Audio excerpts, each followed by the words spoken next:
আসসালামু আলাইকুম সবাইকে। আশা করি সবাই অনেক বেশি ভালো আছো এবং পড়ালেখার মধ্যেই আছো। তো আজকের এই ভিডিওটা মূলত এসএসসি 26 ব্যাচের জন্য। তো আজকের ভিডিওতে আমরা জানবো যে তুমি কিভাবে বোর্ডের হায়ার ম্যাথ পরীক্ষায় ভালো করবে, ঠিক আছে? তো চলো শুরু করা যাক।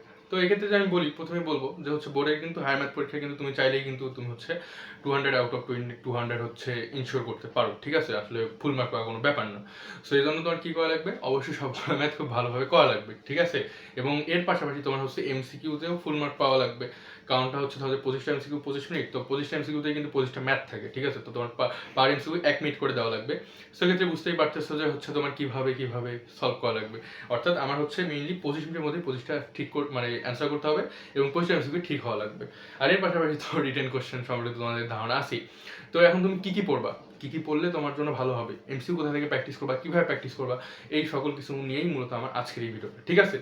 তো দেখো, আমি যদি তোমাকে প্রথমে বলি যে রিটেনের কথা, তো এক্ষেত্রে আমি তোমাকে বলবো তুমি যে বইটাই ফলো করছো এইচএসসি লাইফে, তুমি সেই বইটার যে ম্যাথগুলো তোমার সমস্যা ছিল, ঠিক আছে, ওই ম্যাথগুলো আরেকবার করো, ঠিক আছে? ধরো যে তুমি যখন বই করছো তখন কিন্তু অবশ্যই তোমার অনেক প্রবলেম ফেস করছিলা। সো ওই প্রবলেমগুলো অবশ্যই দাগে রাখা আছে। তুমি এখন যদি তোমার পুরো বই করার সময় নাও থাকে, তুমি এখন শুধু সেই ম্যাথগুলো একবার করে প্র্যাকটিস করো, ঠিক আছে? তো এটা প্র্যাকটিস করে দেখবা যে তোমার আসলে মানে কি বলবো, যে ম্যাথের যে ইয়াটা, ধরো যে কিছু যদি তোমার না পারা থাকে সেই জিনিসটা কিন্তু তুমি যে জেনে যাচ্ছ যেখানে তোমার দুর্বলতা ছিল, ঠিক আছে? এইটা করার পরে তুমি যে তোমার টেস্ট পেপার সলভ করতে পারো। অবশ্যই টেস্ট পেপার কিনছো, তো তুমি যে কোনো একটা টেস্ট পেপার থেকে সালের কোশ্চেনগুলো সলভ করলা। ধরো যে মোটামুটি তুমি যদি 10 বছরের কোশ্চেন সলভ করো, ঠিক আছে, আর তাহলে দেখা যায় যে মোটামুটি এরপর শুধু রিপিট হয়, ঠিক আছে? এখন তুমি 10 বছরের কোশ্চেন, এমন আমি বলতে পারো যে অনেক কোশ্চেন এগুলো সলভ করবা কিভাবে, তুমি দেখবা যে 3-4টা বছর সলভ করলে দেখবা কোশ্চেন রিপিট হচ্ছে, ঠিক আছে? মানে কোশ্চেন সেম হুবহু রিপিট অবশ্যই হবে না, বাট কোশ্চেন টাইপটা রিপিট হচ্ছে। তো সেক্ষেত্রে তুমি ওটা স্কিপ দিয়ে দিলা, ঠিক আছে? তো এইভাবে তুমি যদি বিগত 10 বছরের কোশ্চেন অ্যাটলিস্ট সলভ করো, ধরো 10-12 বছরের, তাহলে বলা যায় যে তোমার বোর্ডের কোশ্চেন মানে কমন পাওয়া যাইতে পারে, ঠিক আছে? আর এর পাশাপাশি তোমার টেস্ট পেপারে কলেজের কোশ্চেন আছে, কলেজের কোশ্চেনগুলো করিও, সলভ করিও। আর ক্যাট কলেজের কোশ্চেনগুলো অবশ্যই সলভ করিও, ওখানে কিন্তু অনেক মানে একটু জটিল কঠিন অঙ্ক দেওয়া থাকে। সো ওই কোশ্চেনগুলো তুমি সলভ করো, তাহলে এটা তোমার জন্য অবশ্যই ডেফিনেটলি ভালো হবে, ঠিক আছে? আর এর পাশাপাশি তুমি উদ্ভাসের যে কোশ্চেন ব্যাংক দেওয়া আছে তোমাকে, হায়ার ম্যাথের যে কোশ্চেন ব্যাংকটা দিছে, তুমি কিন্তু সেই কোশ্চেন ব্যাংকেও দেখো উদ্ভাসের নিজস্ব বানানো কিছু ম্যাথ থাকে, ওই ম্যাথগুলো সলভ করতে পারো। তো এখন দেখো, এই সময় তো আসলে বেশি প্র্যাকটিস করা দরকার। তুমি এমন না যে হ্যাঁ আগে আমি ম্যাথ সব করে রাখছি, নোট খাতায় নোট করা আছে, এখন তুমি রিডিং দেখতেছো, কোশ্চেন দেখতেছো, উত্তর দেখতেছো, এইভাবে এইরকম কোনো কিছু করিও না। কারণ আলটিমেটলি তুমি যতই বলো প্র্যাকটিস করার মতো কিন্তু হয় না। তুমি যদি প্র্যাকটিস না করো তাহলে পরীক্ষার হলে আলটিমেটলি তুমি দেখবা যে মনে করতেছো না, মনে হচ্ছে হ্যাঁ আমি পারবো, এভাবে করা লাগবে, বাট কিভাবে করবা না করবা এটা বুঝতেছো না আর করতে পারতেছো না। তো এই জন্য অবশ্যই একবার নিজে খাতায় লিখে প্র্যাকটিস করো ম্যাথ, এটা তোমাকে রিকমেন্ড করবো আমি, ঠিক আছে? যে কোনো পরীক্ষার জন্য ম্যাথ অবশ্যই তোমার খাতায় লিখে প্র্যাকটিস করতে হবে, হাতে লিখে প্র্যাকটিস করতে হবে, না হলে দেখবা পরীক্ষা হলে গিয়ে তুমি ভুলে গেছো। এখন তুমি প্রশ্ন করতে পারো যে তুমি তো ইয়া কও নাই, ধরো তুমি বই কও নি, মূল বই, তো এই সময় এসে তো আর মূল বই করা পসিবল না, কারণ তোমার পরীক্ষার আর হয়তো বা 2-3 সপ্তাহ বাকি আছে।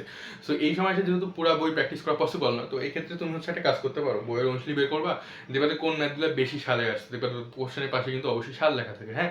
তো ওই কোশ্চেনগুলো তুমি একবার করে সলভ করো, ঠিক আছে?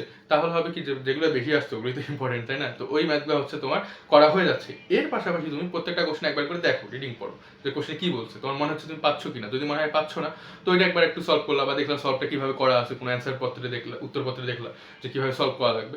তো এভাবে তুমি মোটামুটি রিটেনের জন্য তুমি ইয়া করতে পারো, কি বলে, প্রিপারেশন নিতে পারো, হ্যাঁ? আর যে বই করছো সেটাই হয়ে যাবে। ধরো তুমি রূপন্দি পড়াশোনা করো, কেতাব স্যারের বই করো, বা এস সি আহমেদ স্যারের বই করো, কিংবা অক্ষরপত্র পড়াশোনা বই করো, তোমার যেটা মন চায় তুমি সেটাই করো। বাট একটা বই অবশ্যই খুব ভালোভাবে করা লাগবে, ঠিক আছে? যে কোনো বই থেকে করলে হবে, এমন না যে তোমার 4টা বই একসাথে করা লাগবে, ঠিক আছে? আর যে হ্যাঁ, এটাই। আর বইয়ের পাশাপাশি মূল বই, টেস্ট পেপার, আর উদ্ভাসের যে কোশ্চেন ব্যাংক আছে সেটা তুমি দেখতে পারো, হ্যাঁ? আর আমি যদি এমসিকিউ এর কথা বলি, তাহলে কিন্তু এমসিকিউ তোমার যদি দেখো যে তুমি উদ্ভাসের পরীক্ষা দিচ্ছ বা যে কোনো কোচিং এ অবশ্যই পরীক্ষা দিচ্ছ, তোমার যদি মনে হয় যে তুমি এমসিকিউ 25টা দাঁড়াইতে পারতেছো না 25 মিনিটে, তাহলে কিন্তু একটা সমস্যা, ঠিক আছে? সেক্ষেত্রে কি করবা, তোমার টেস্ট পেপারে বলো বা উদ্ভাসের কোশ্চেন ব্যাংকে বলো, বা যে কোনো টেস্ট পেপারে বা কোশ্চেন ব্যাংকে দেখবা যে শেষে 25টা করে এমসিকিউ মডেল টেস্ট দেওয়া থাকে, তুমি ওগুলো টাইম নিয়ে সলভ করার চেষ্টা করো, হ্যাঁ? আর এমসিকিউ সলভিং স্পিড কিভাবে বানাবা, এটা নিয়ে আমার গত বছরের একটা ভিডিও দেওয়া আছে, ভিডিওটার লিংক কমেন্ট বক্সে এবং ডিসক্রিপশন বক্সে দেওয়া থাকবে, তুমি চাইলে ওটা দেখতে পারো, হ্যাঁ? ওটা দেখলে বুঝতে পারবে এমসিকিউ কিভাবে দ্রুত সলভ করা যায়, হ্যাঁ? আর এমসিকিউ প্র্যাকটিসের যে কথা বললাম, তুমি অবশ্যই টেস্ট পেপার থেকে এমসিকিউ প্র্যাকটিস করো।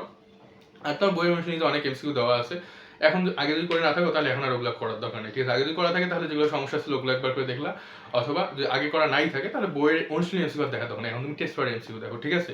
আর উদ্ভাসের কোশ্চেন ব্যাংক কিন্তু এমসিকিউ আছে, তো ওগুলো তুমি সলভ করো। তো বলা যায় যে তোমার যদি ম্যাথের কনসেপ্ট খুব ভালোভাবে ক্লিয়ার থাকে, তাহলে এমসিকিউ তুমি আটকাবে না, এমসিকিউ তুমি পারবা, হ্যাঁ? কারণ ম্যাথগুলো একটু এমসিকিউতে আসে, তাই না? ওকে কিন্তু সহজ যেগুলো একটু ছোট ওগুলো এমসিকিউতে আসে। তো তোমাদের কনসেপ্ট ভালোভাবে ক্লিয়ার থাকে তাহলে তোমার এমসিকিউতে আটকানোর কথা না। এমসিকিউ আর রিটেন খুব ভালোভাবে দাও, একদম সব অ্যাকুরেটলি লিখতে পারো, অবশ্যই ফুল মার্ক পাবা, তাই না? আর হচ্ছে যে আমাদের ম্যাথের ক্ষেত্রে কিন্তু ফুল মার্ক পাওয়াটা একটু ইজি, কারণ তুমি এমসিকিউ পজিশনটা ঠিক করো আর 5টা সিকিউ যদি তুমি ঠিকভাবে লিখতে পারো। দেখো ম্যাথে কিন্তু তোমার ধরো হাতের লেখার জন্য মার্ক কাটা বা ধরো ব্যাখ্যা কম লিখছে জন্য মার্ক কাটা এইরকম কোনো কিছু পসিবিলিটি নাই। সো তোমার ম্যাথে ফুল মার্ক তোলা কিন্তু কোনো ব্যাপার না। হ্যাঁ, তুমি যদি 5টা সিকিউ খুব ভালোভাবে সলভ করতে পারো এবং এরপর যদি তোমার এমসিকিউ যদি 25টা ঠিক হয় তাহলে কিন্তু তোমার প্র্যাকটিক্যালে দেখবে এমনিতে 25 পেয়ে গেছো। হ্যাঁ, তো ফুল মার্ক কিন্তু পেয়ে যাবে, তুমি দেখবে বিগত সময়গুলোতে অনেকেই ফুল মার্ক পাইছে। তো যাই হোক, এই ছিল আজকে ভিডিও। হ্যাঁ, তো তোমাদের সাবজেক্ট ওয়াইজ আর কোন ভিডিও দিলে ভালো হয় বা যে কোনো টপিকে কোন ভিডিও দিলে ভালো সেটা চাইলে কমেন্ট বক্সে জানিয়ে দিতে পারো। আর হ্যাঁ, এটাই দেখি এরপরে কি ভিডিও তোমাদের জন্য দেওয়া যায়। তো আমাদের হচ্ছে যে বিভিন্ন গ্রুপের লিঙ্ক কমেন্ট বক্সে পিন কমেন্টে দেওয়া থাকবে, তো তুমি চাইলে সেগুলোতে জয়েন করতে পারো।